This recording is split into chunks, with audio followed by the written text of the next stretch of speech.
Good day, family and friends. Today we continue our plan of reading the Bible in a whole year. Today's portion of Bible reading is 1 Samuel 14. Jonathan defeats the Philistines. Now it happened one day that Jonathan, the son of Saul, said to the young man who bore his armor, "Come, let us go over to the Philistines' garrison that is on the other side." But he did not tell his father. And Saul was sitting in the outskirts of Gibeah, under a pomegranate tree which is in Migron. The people who were with him were about 600 men.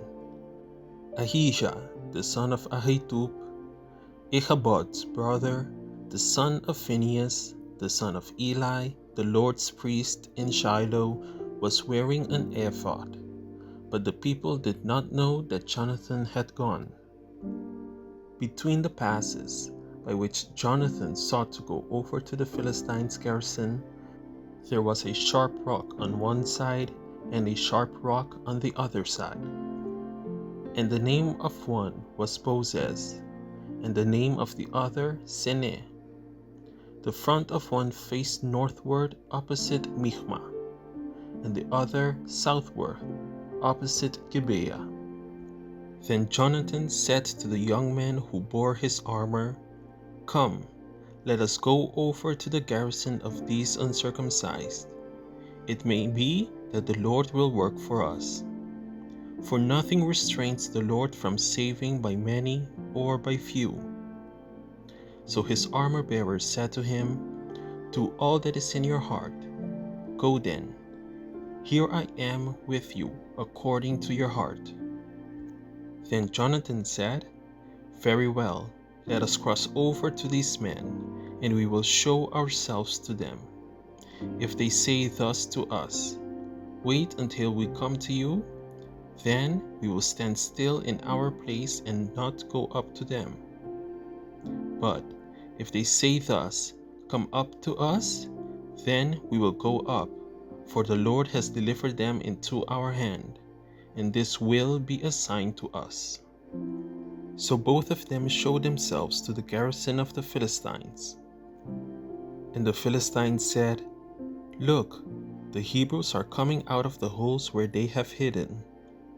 Then the man of the garrison called to Jonathan and his armor-bearer, and said, "Come up to us, and we will show you something."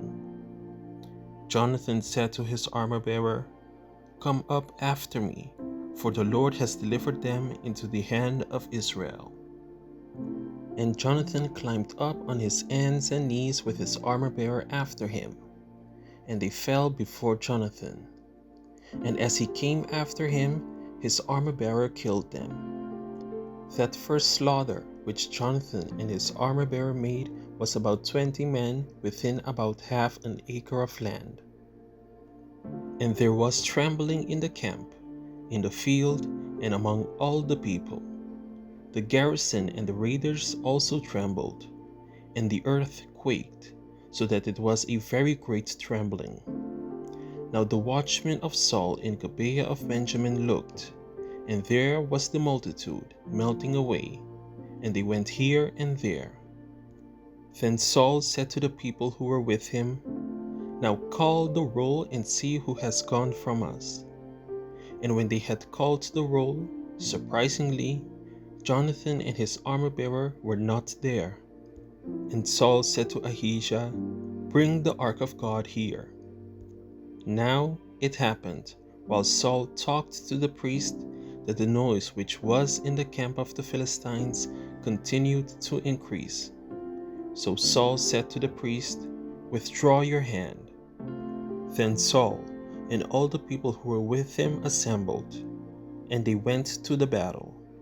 And indeed, every man's sword was against his neighbor, and there was very great confusion.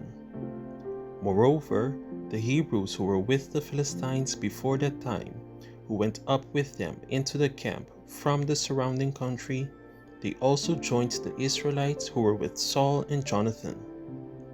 Likewise, all the men of Israel who had hidden in the mountains of Ephraim, When they heard that the Philistines fled, they also followed hard after them in the battle.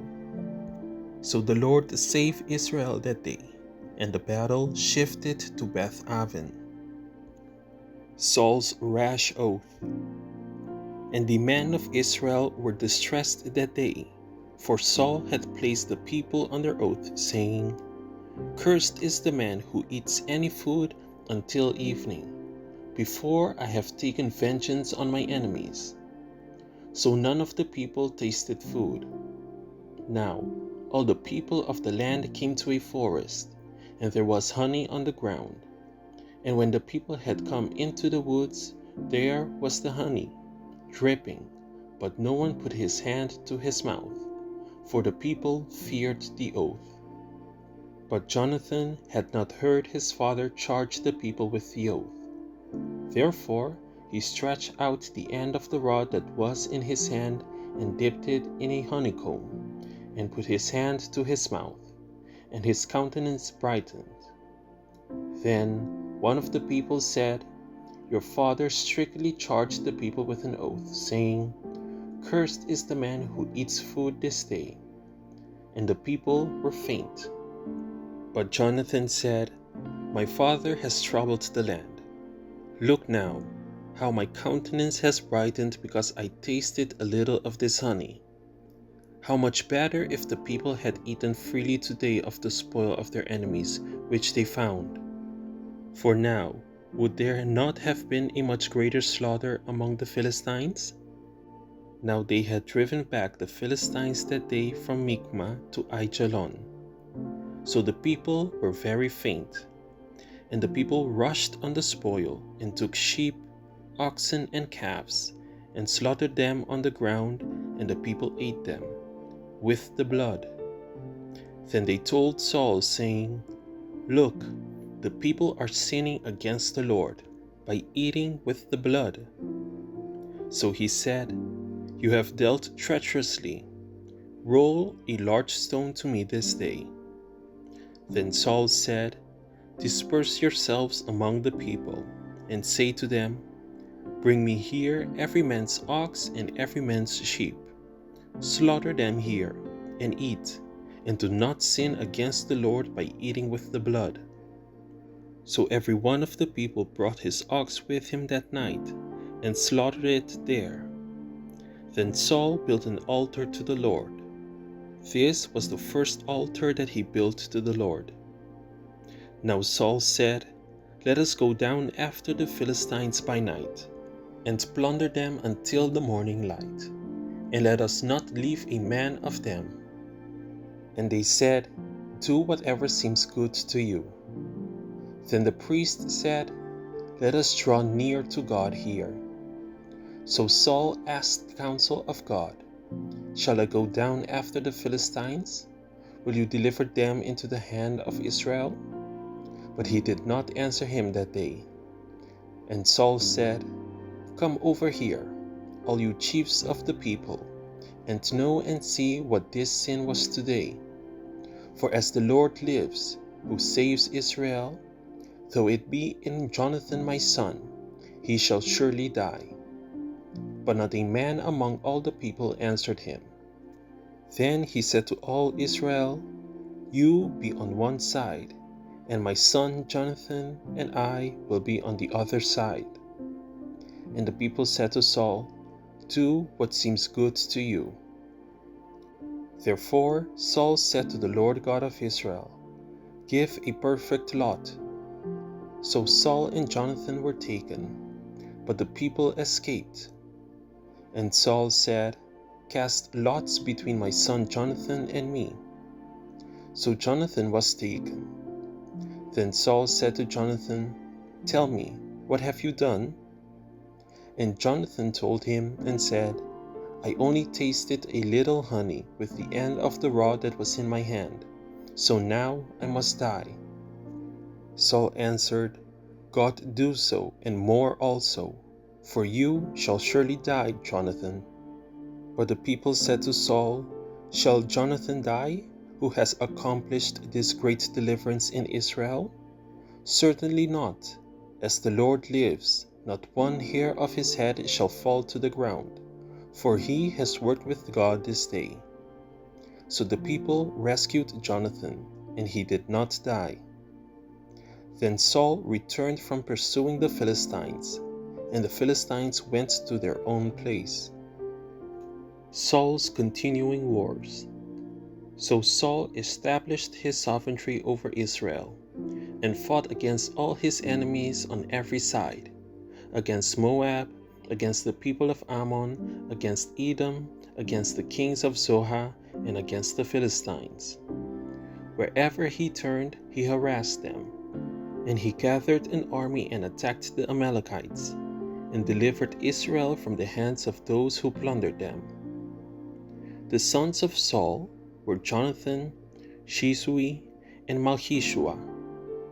And the names of his 2 daughters were these: the name of the firstborn, Merab, and the name of the younger, Michal. The name of Saul's wife was Ahinoam, the daughter of Ahimaaz. And the name of the commander of his army was Abner, the son of Ner, Saul's uncle. Kish was the father of Saul, and Ner, the father of Abner, was the son of Abiel. Now there was fierce war with the Philistines all the days of Saul. And when Saul saw any strong man or any valiant man, he took him for himself. 1 Samuel 15. Saul spares King Agag. Samuel also said to Saul, "The Lord sent me to anoint you king over his people, over Israel. Now therefore heed the voice of the words of the Lord. Thus says the Lord of hosts, I will punish Amalek for what he did to Israel, how he ambushed him on the way when he came up from Egypt. Now go and attack Amalek, and utterly destroy all that they have, and do not spare them, but kill both man and woman, infant and nursing child, ox and sheep, camel and donkey." So Saul gathered the people together and numbered them in Telaim, 200,000 foot soldiers and 10,000 men of Judah. And Saul came to a city of Amalek, and lay in waiting in the valley. Then Saul said to the Kenites, "Go, depart, get down from among the Amalekites, lest I destroy you with them. For you showed kindness to all the children of Israel when they came up out of Egypt." So the Kenites departed from among the Amalekites, and Saul attacked the Amalekites from Havilah all the way to Shur, which is east of Egypt. He also took Agag, king of the Amalekites, alive, and utterly destroyed all the people with the edge of the sword. But Saul and the people spared Agag and the best of the sheep, the oxen, the fatlings, the lambs, and all that was good, and were unwilling to utterly destroy them. But everything despised and worthless, that they utterly destroyed. Saul rejected as king. Now the word of the Lord came to Samuel, saying, "I greatly regret that I have set up Saul as king, for he has turned back from following me, and has not performed my commandments." And it grieved Samuel, and he cried out to the Lord all night.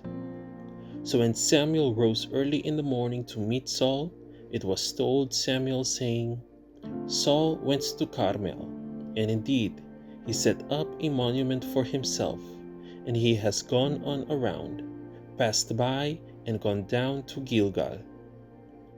Then Samuel went to Saul, and Saul said to him, "Blessed are you of the Lord. I have performed the commandments of the Lord." But Samuel said, "What then is this bleating of the sheep in my ears, and the lowing of the oxen which I hear?" And Saul said, "They have brought them from the Amalekites, for the people spared the best of the sheep and the oxen to sacrifice to the Lord your God, and the rest we have utterly destroyed." Then Samuel said to Saul, "Be quiet, I will tell you what the Lord said to me last night." And he said to him, "Speak on." So Samuel said, "When you were little in your own eyes, were you not head of the tribes of Israel? And did not the Lord anoint you king over Israel? Now the Lord sent you on a mission and said, 'Go and utterly destroy the sinners, the Amalekites, and fight against them until they are consumed.' Why then did you not obey the voice of the Lord? Why did you swoop down on the spoil and do evil in the sight of the Lord?" And Saul said to Samuel, "But I have obeyed the voice of the Lord, and gone on the mission on which the Lord sent me, and brought back Agag, king of Amalek. I have utterly destroyed the Amalekites." But the people took of the plunder, sheep and oxen, the best of the things which should have been utterly destroyed, to sacrifice to the Lord your God in Gilgal. So Samuel said, "Has the Lord as great delight in burnt offerings and sacrifices as in obeying the voice of the Lord? Behold, to obey is better than sacrifice, and to heed than the fat of rams. For rebellion is as the sin of witchcraft, and stubbornness is as iniquity and idolatry. Because you have rejected the word of the Lord, he has also rejected you from being king." Then Saul said to Samuel, "I have sinned, for I have transgressed the commandment of the Lord in your words, because I feared the people and obeyed their voice. Now therefore, please pardon my sin, and return with me, that I may worship the Lord."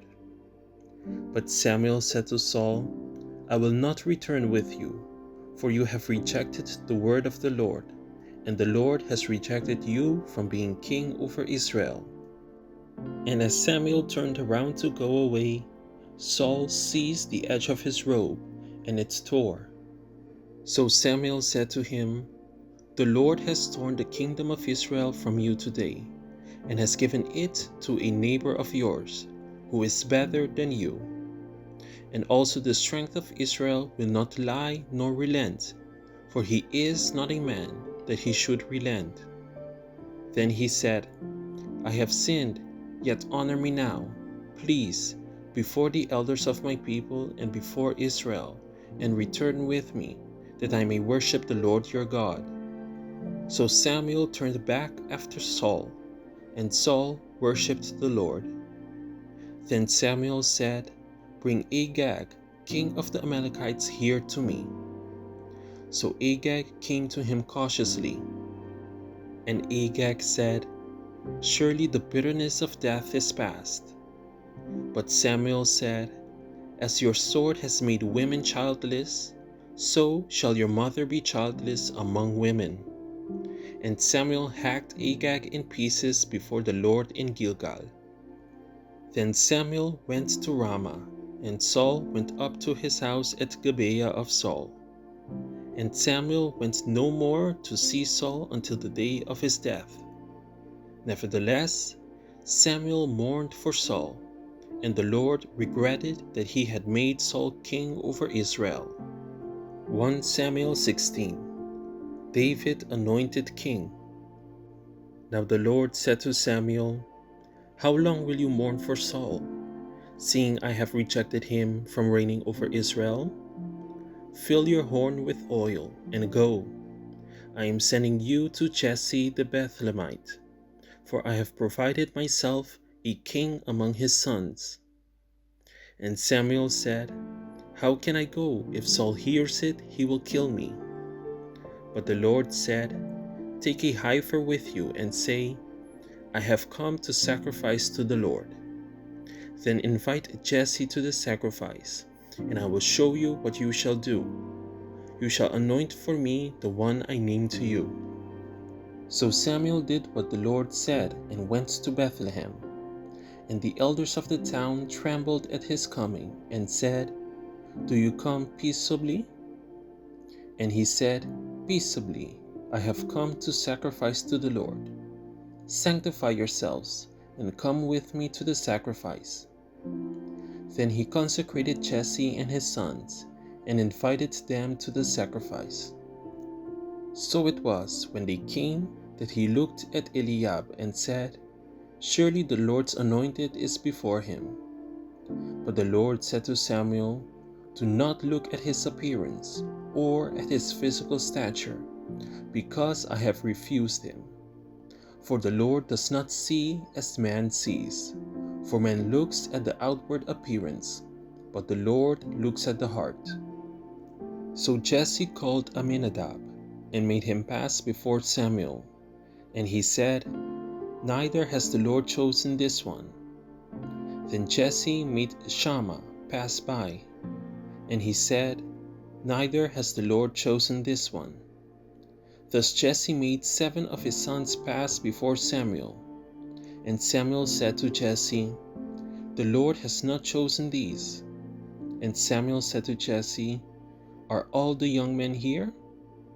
Then he said, "There remains yet the youngest, and there he is, keeping the sheep." And Samuel said to Jesse, "Send and bring him, for we will not sit down till he comes here." So he sent and brought him in. Now he was ruddy, with bright eyes, and good-looking. And the Lord said, "Arise, anoint him, for this is the one." Then Samuel took the horn of oil and anointed him in the midst of his brothers. And the Spirit of the Lord came upon David from that day forward. So Samuel arose and went to Ramah. A distressing spirit troubled Saul. But the Spirit of the Lord departed from Saul, and a distressing spirit from the Lord troubled him. And Saul's servant said to him, "Surely a distressing spirit from God is troubling you. Let our master now command your servants, who are before you, to seek out a man who is a skillful player of the harp. And it shall be that he will play it with his hand when the distressing spirit from God is upon you, and you shall be well." So Saul said to his servants, "Provide me now a man who can play well, and bring him to me." Then one of the servants answered and said, "Look, I have seen a son of Jesse the Bethlehemite, who is skillful in playing, a mighty man of valor, a man of war, prudent in speech, and a handsome person, and the Lord is with him." Therefore Saul sent messengers to Jesse and said, "Send me your son David, who is with the sheep." And Jesse took a donkey loaded with bread, a skin of wine, and a young goat, and sent them by his son David to Saul. So David came to Saul and stood before him, and he loved him greatly, and he became his armor-bearer. Then Saul said to Jesse, saying, "Please, let David stand before me, for he has found favor in my sight." And so it was, whenever the Spirit from God was upon Saul, that David would take a harp and play it with his hand. Then Saul would become refreshed and well, and the distressing spirit would depart from him. Thank you for tuning in to another daily Bible reading video. Be sure to come back tomorrow when we dive deeper into the next chapters of God's Word.